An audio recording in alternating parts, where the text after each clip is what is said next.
What's going on, guys? Today I wanted to bring you the second part of my side decking for H.A.T format little set of videos that I've been doing.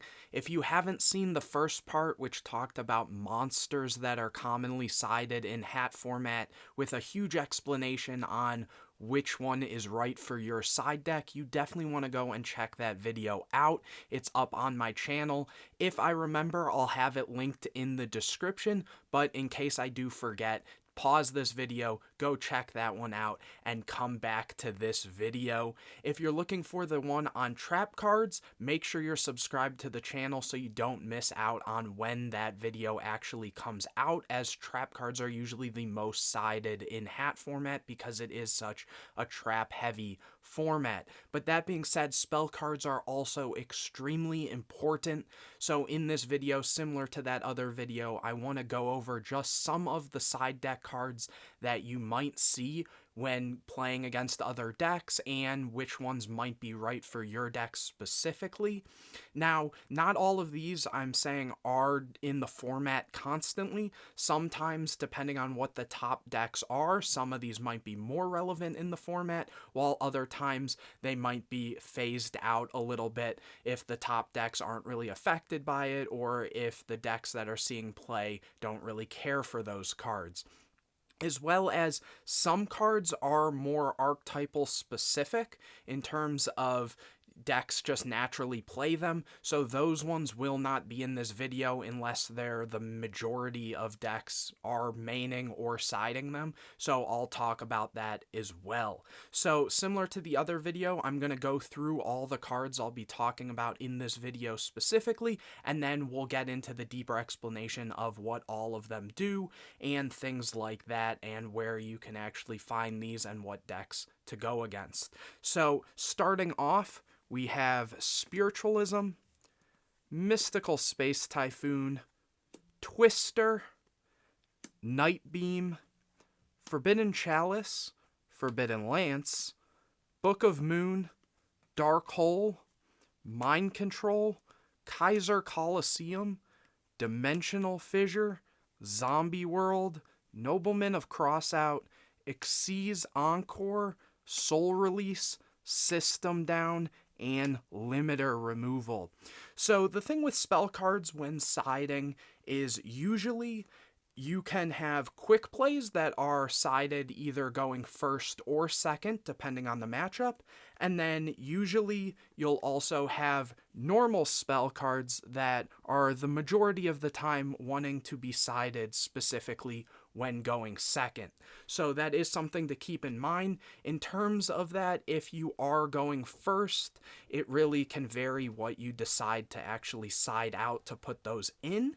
Whereas if you're putting in cards that are sided to go second, then usually you're going to take out some traps or oddly specific monsters that might not be good going second. So just keep that in mind. I'll also explain per card which ones are usually played for going first, which are usually played for going second.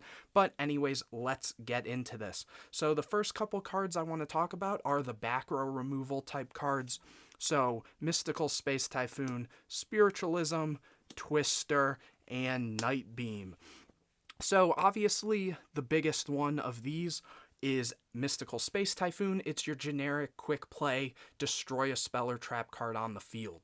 What I'll say is if you aren't maining MST, you should probably be siding it. Now there is one exception for this, and that is decks that play artifacts, specifically the larger artifact packages, and the reason that those decks don't have to worry about MST specifically is because they have their own kind of in-archetype type back row removal, and that's in the form of Artifact Ignition, as well as a lot of builds playing Double Cyclone. But if you're not one of those decks, you definitely want to be maining or siding MST, as I previously mentioned.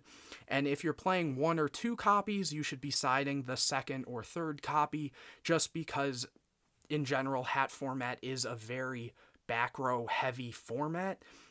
So having forms of removal is very important. MST, obviously being a quick play, is one of those spells that can be used going first or second. Obviously, you want to have some form of removal. If your opponent goes first, sets a bunch of back row, then you can just MST blow it out. Or if, your opponent is siding floodgates, because floodgates affect your deck, having MST to answer that right away so that you aren't affected on your turn is obviously very important. Now, similar to that, we have Twister, which is also a quick play, and it says pay 500 life points, destroy one face-up spell or trap card. This one you would probably want to play more so going second, since your opponent will already set up a floodgate or something, whereas most of the time the floodgates that will be affecting you are the ones that are going first, so siding this in going first isn't going to really affect you in any sort of way, so you definitely prefer to side that going second. And the reason you would side this that specifically blows up face-up speller traps is in case you're already maxing out on MSTs and things, this is just one of the better options as a backup plan if you need a lot of back row removal. The next two are Spiritualism and Nightbeam, which both have their place. Nightbeam says you target a spell or trap card your opponent controls, destroy that target, and your opponent cannot activate the targeted card in response to this card's activation. The one thing with that is if your opponent has another back row, they're able to, say, chain it or a monster effect or something and chain it, and then chain the card that was targeted with this, because they would no longer be activating that in response to this card's activation and instead be activating whatever the card you targeted with this in response to their own cards being activated. Spiritualism is probably more sided though than Nightbeam, specifically because it returns a spell or trap on your opponent's side of the field to the hand, and this card's activation cannot be negated by other card effects. So why is that important? It's specifically important because Infernity is a deck, and this card absolutely destroys Infernity, because usually for Infernity you know where their copies of Infernity Break and Barrier are set, so if you target Barrier with this, they can't use that Barrier to negate it, and it bounces to hand, so now they have a card in hand and it turns off their copies of Infernity Break or other cards that specifically require them to have no cards in hand. So if your deck loses really hard to the Infernity boards, you definitely want to have Spiritualism. Nightbeam also can remove that. And Spiritualism can also be used against artifact things, since, if you target an ignition with it or an artifact, usually they'll use the other one in response to try to get it used right away, so it basically forces it out without destroying it the way MST would, and then it would trigger their second effect. So just again, if you were to say target an artifact that you knew was set and you go to target it to bounce it to hand, they might chain the ignition right away to get the effect off. But that is something to keep in mind. Overall, MST is the best, and then against floodgates, Twister is another good option, whereas Nightbeam and Spiritualism are a little more targeted. After that, we can go to some of the more commonly chainable going second cards. These can also be used going first, but we have Chalice, Lance, and Book of Moon. The reason I say these are good going first or second is obviously because they are quick play, so they have benefits in both ways. The thing with Chalice and Lance are the combo heavy decks such as Dragon Rulers, or even the decks that really need their normal summon to stick and the effects to stick, such as Bujins or some of the rogue decks like Hunder, or just a handful of different decks, specifically combo decks like I said, or decks that even just lose really hard to artifacts or trap cards in general, are usually going to play these. If you choose to side in Chalice, which is basically a monster negate, it's really good against the artifacts, and normally you can side out things like breakthrough skills and things that are going to be dead going second, whereas Chalice does kind of the same thing, but you can react right away to it. For example, if your opponent's on Sylvans and they go and activate a Felgrand to negate one of your cards, you are able to chain the Chalice. It works with a lot of other things, again, against things like Abyss Dweller. If your deck is very graveyard reliant and your opponent sets up a Dweller, that's a great thing.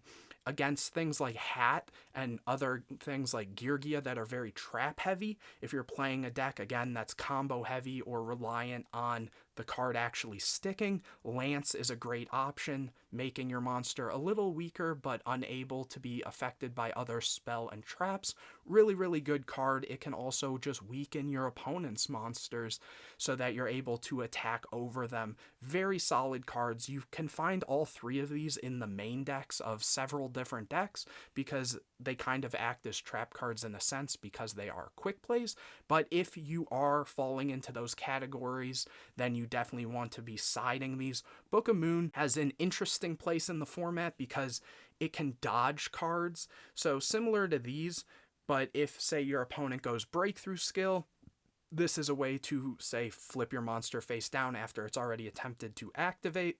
It can also be used to just get over opponent's cards or prevent you from losing the game as it'll flip the monster face down. It has a lot of different uses. I would definitely say Chalice and Lance are more popular in the side than Book of Moon, whereas Book of Moon's more mained or not played at all, but they all are very, very solid options. Again, this is really good against those decks that set up some sort of monster that activates on your turn, or just artifacts and things of such in general. And, you know, they have other things with that. And just combo decks, Lance is a great, great card. Next, Dark Hole and Mind Control. These are cards that if you're going to side, you want to be siding them when going second, not only because they're normal spells, but also just because of what they do for the decks. Some decks do choose to main these, which is very common, but side decking them is also common. Obviously, Dark Hole is a board breaker. Your opponent sets up, you drop Dark Hole, it forces out their things and can clear boards so you can play freely. Mind Control is a really good card for decks that once you know what levels they're on. So for example, if you're on a very level 4 focus based deck, you're able to then, if your opponent also plays 4s, take their monster and use it for your Xyz summons or anything else you need. If you're on 4s and 5s and your opponent's on 4s or 5s, same type of concept. It also just helps you play through cards that might be difficult if your opponent like starts with a set monster. Say it could be a Geargia armor, it could be a fire hand, ice hand, a bluff. You can just take that and then, you know, look at it, see what it is, and potentially use it, or at minimum, you're clearing it for the turn so you don't have to deal with it. Both are very good cards. Mind Control is a little less good in the main for the reason that so many different levels in the game exist, and if your deck isn't on it, sometimes you just have to pass the card back to them. But in general, both very, very solid side deck cards against almost anything. At bare minimum, both of these can bait things, as I mentioned, like Felgrand. If you activate this, they're going to activate the Felgrand, and then you don't have to worry about it negating your monster effects. Same with the Mind Control. It just is really good to bait cards. After that, we have 3 sort of floodgate type cards: Kaiser Coliseum, Dimensional Fissure, and Zombie World. I would say out of these 3, Dimensional Fissure is definitely played a lot more than the others. Zombie World says that all monsters on the field and in the graveyard become zombie monsters, and neither player contributes summon monsters except zombie monsters. Dimensional Fissure, any monster sent to the graveyard is banished instead, and Kaiser Coliseum makes so the opponent can't have more monsters than the ones you control. So let's talk about Kaiser first. Kaiser is a card you're going to want to side in when going first, or should I say all 3 of these you're going to want to side in going first if it's the right thing for your deck. Now, Kaiser Coliseum is usually used in decks that don't necessarily need a lot of monsters on board for their field. So for example, Bujin is a very prime example, or Noble Knight, or even Dragon Rulers in a sense, because they can just put up one big monster and then just sit on it, and your opponent will only have one monster to get over it. The one thing with Kaiser, though, is going second, the card is really bad because your opponent already has an established board, and the way Kaiser Coliseum works is it's at the time of activation, basically, whoever has, or if you have more. So what I mean by that is if your opponent has 4 monsters and you activate Kaiser, it's not going to affect the monsters on board. And that's why going siding and going first and knowing that you're going to be able to activate this turn 1 is much better, because as well as if your opponent clears your 1 monster, they can then summon an infinite amount of times.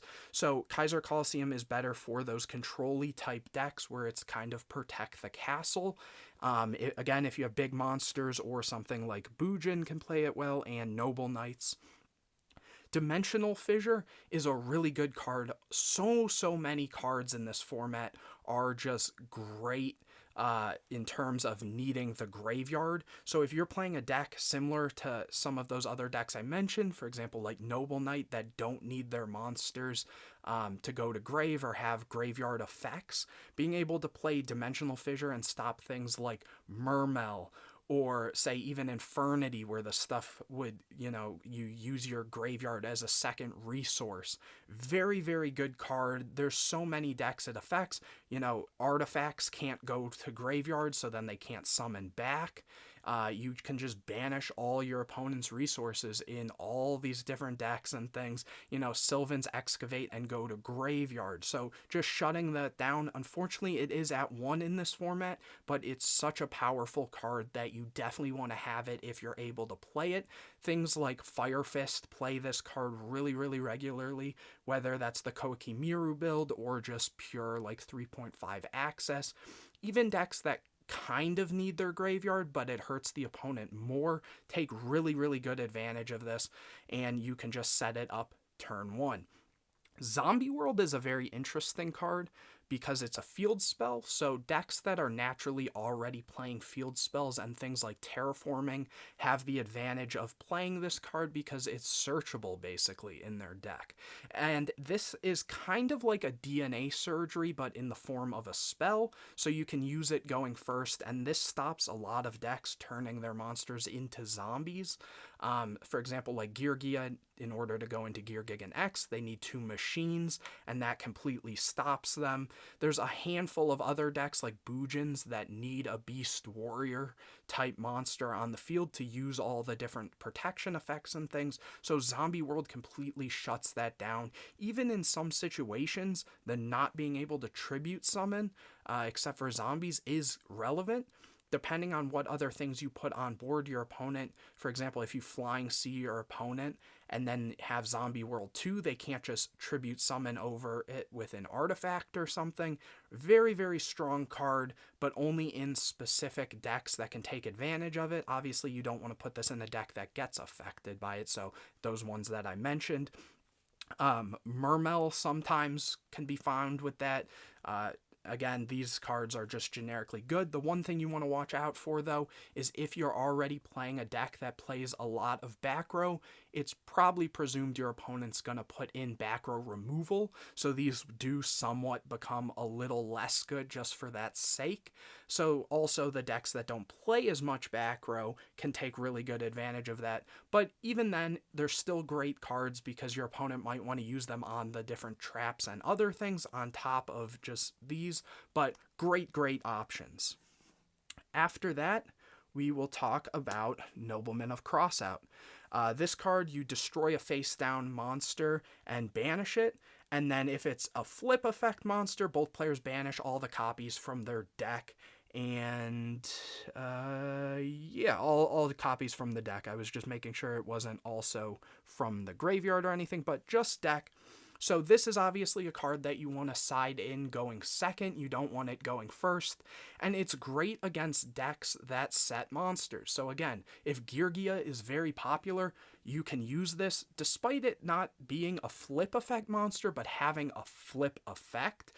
You won't get the secondary effect of banishing all the copies, but you will get the benefit of getting the armor off the board without having to worry about flipping it. And same thing goes for hands and different things.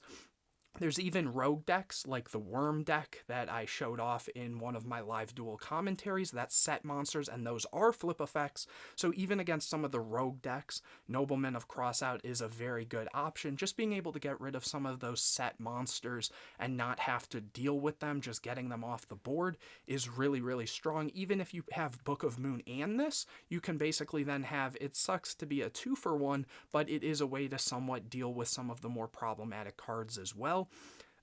This is usually sided in anywhere from 2 to 3 copies, depending on if your deck really struggles against those type of decks. Geargia being the biggest offender, obviously, but great, great card. After that, we have Xyz Encore. This card is really cool. You target a face-up Xyz monster your opponent controls that has Xyz material. You detach all the material and then return the monster to the extra deck. And then if all the or up to the number of material that were detached, if those material are in their graveyard, they special summon them, but their levels are reduced by 1.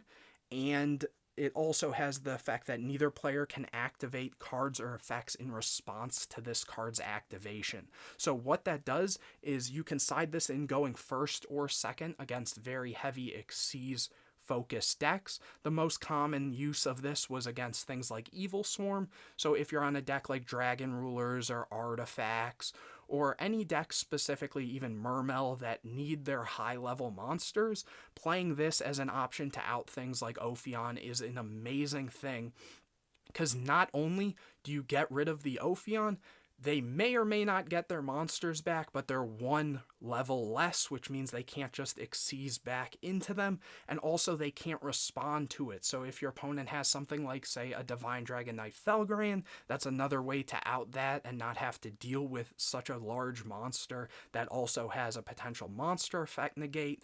It's a really, really cool card. It sees niche play, I would say, but like I said, the most common is against things like Ophion and those bigger Xyz, even using this against something like a Dracosac so that you can deal with it, because if they have tokens, it won't be able to be destroyed by battle or card effects. So it's just a cool way to out a card, and, you know, neither player being able to respond to it is also a nice little bonus.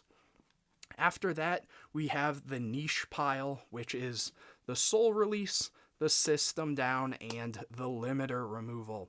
So I'm going to first start with limiter removal because it's probably the least sided out of the 3, even though these are also not very sided, but they are options that have come up.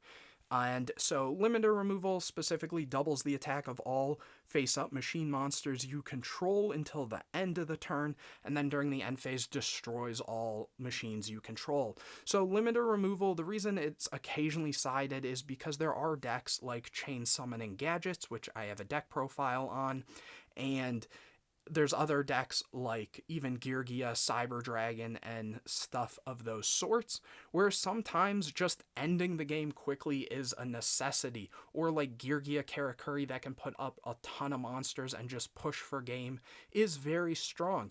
But the one thing with limiter removal you want to think about is you'd rather play this against decks that are more combo heavy, just because usually the combo heavy decks aren't playing as much back row, so you're more free to get this in.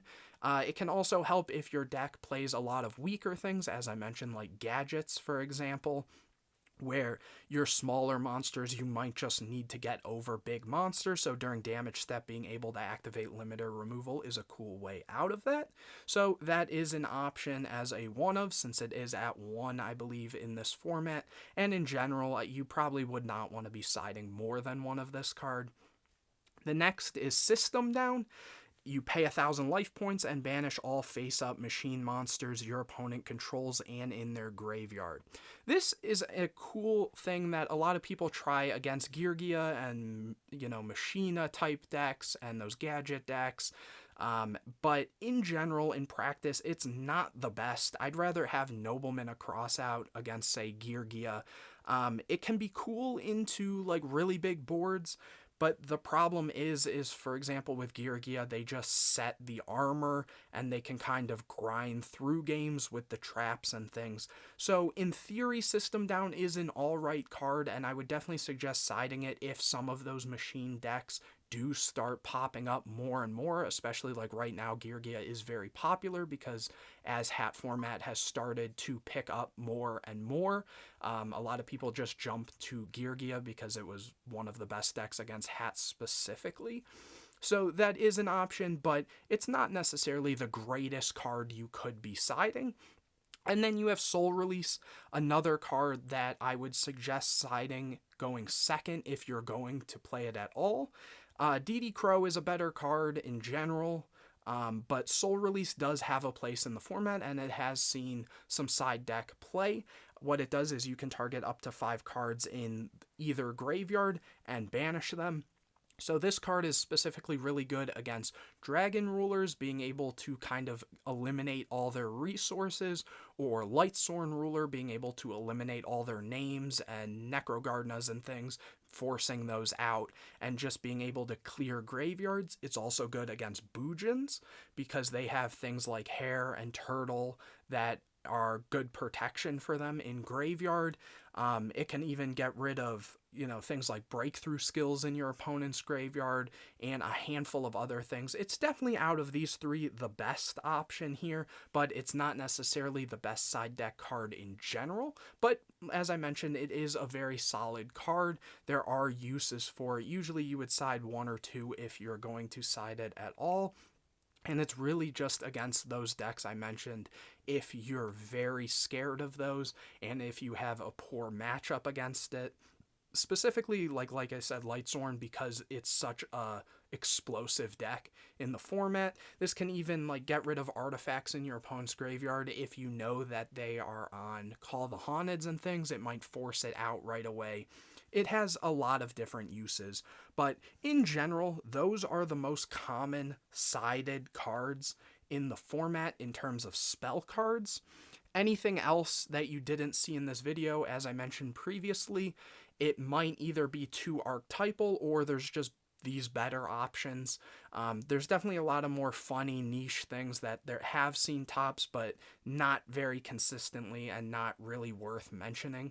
If you guys have any questions about specific archetypal things, definitely comment that in the comment section. Let's keep this comment section dedicated more to the spells, whereas if you have questions about monsters or traps, you can go and comment those on the monster side of side decking, or if you have specifically for your deck, do you think you should side this and this? Let me know, comment that, and I will try to get back to all of you. As always, please make sure to drop a like on the video, subscribe to the channel, and hit the bell to get notified anytime I put a new video out. Share this video with your friends, maybe they have questions about that, and in general, the channel is growing and I do appreciate the support, and look forward to that trap siding video, as traps are the most commonly sided cards and there's a lot of them, so you're definitely not going to want to miss out on that. And anyways guys, I will see you in the next video.